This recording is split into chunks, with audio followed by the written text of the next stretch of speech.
was that she had been trying, that she tried ecstasy and smoking pot. How do you feel? Mom knows now? That's not me at all anymore.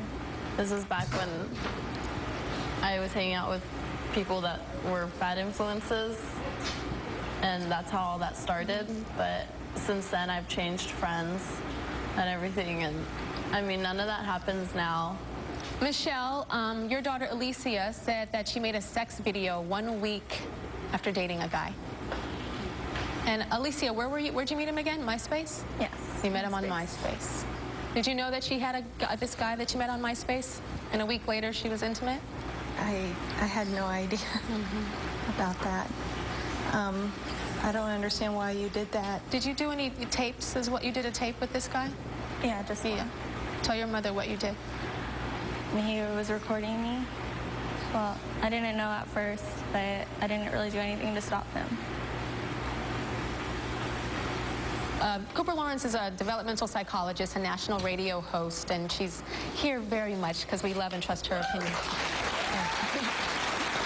So, I just find it, you know, I'm like, how much of this is, you know, what our parents were doing in junior high? I probably did more when you know, I was kissing a boy, and no, I didn't kiss a boy in junior high.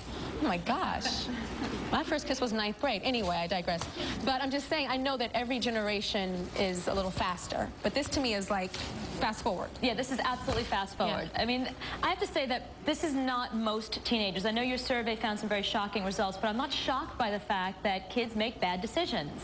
That's what teenagers do. That's why parents have to make the decisions for them a lot of times. And the reason this happens, Tyra, without getting too technical, there's a part of the brain, the frontal lobe, that develops last. That's the part of the brain that you do all your consequences, your long-term consequences, your decision-making, your impulsivity. A lot of this behavior is impulsive.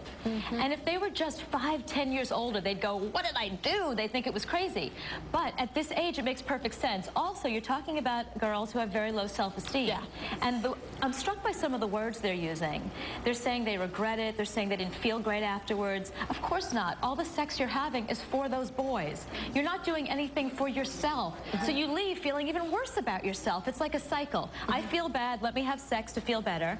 Then they don't call you, or they reject you, or they lie to you and tell you, I love you, you're beautiful, which you know is a lie. You can't be that dumb to not think. I mean, you know they're lying to you when they say that. They just want to get laid. So you feel worse afterwards, and the self-esteem goes down even lower. What did you tell the parents? I mean, they heard some really shocking things. One said you're in trouble when you get home. Some are kind of tongue-tied and don't really know what to say. What do you tell these parents here and then parents at home watching? Get your head out of the sand. Really.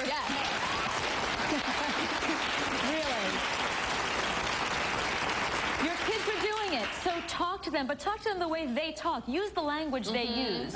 Don't be afraid to have these conversations, and then talk to them about the consequences. Really try to make them grasp the consequences, because 40% of girls under the age of 20 will become pregnant this year. Wow. That's just the statistic. Wow. And the other statistic that you need to know, that the parents need to know, is that under prostitutes, the highest rate of gonorrhea, chlamydia, herpes are teenage girls. Wow. So use condoms if you're going to have sex, and wake up. Wake up. I think it's so important, for the parents to also remember that you were a teenager once too. And so when your daughter is saying, yeah, I was 16 and I had sex with him, and the parent is like, oh, and you as a parent might have had sex at 15. You know what I'm saying? Like, so just remember that you were them once too, and know that they are human beings, sexual human beings with a reproductive system that is shooting off all types of chemicals that is making them want to be sexually active. But with your input and guidance, you can control a lot of that craziness that is also going off in the frontal lobe that is not developed as much as it needs to be, like Cooper Lawrence said. We'll be right back. I have a message for young teen girls. You have to know, just like Cooper was saying, a guy will tell you, I love you, baby. You are so beautiful. You are mine. You are just, I love you. Do this for me.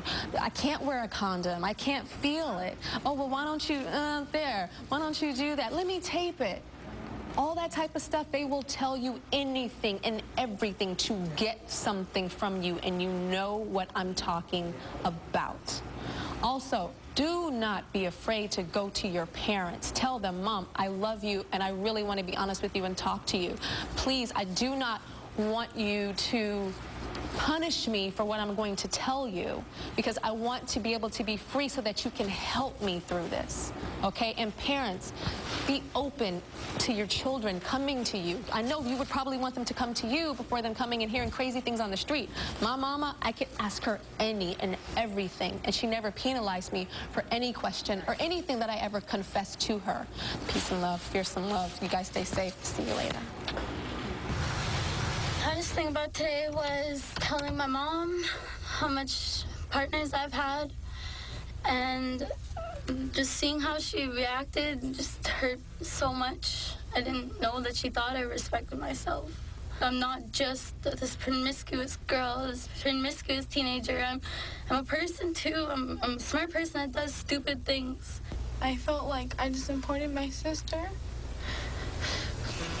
I just want to tell her, like, that I'm sorry and that if I disappointed her, and I just want her to love me, and I want to change that. I don't want to be this way. I lost all of my friends because of my sex life, and I really have nobody, like, to talk to at all. And I just really want to take it all back and start over.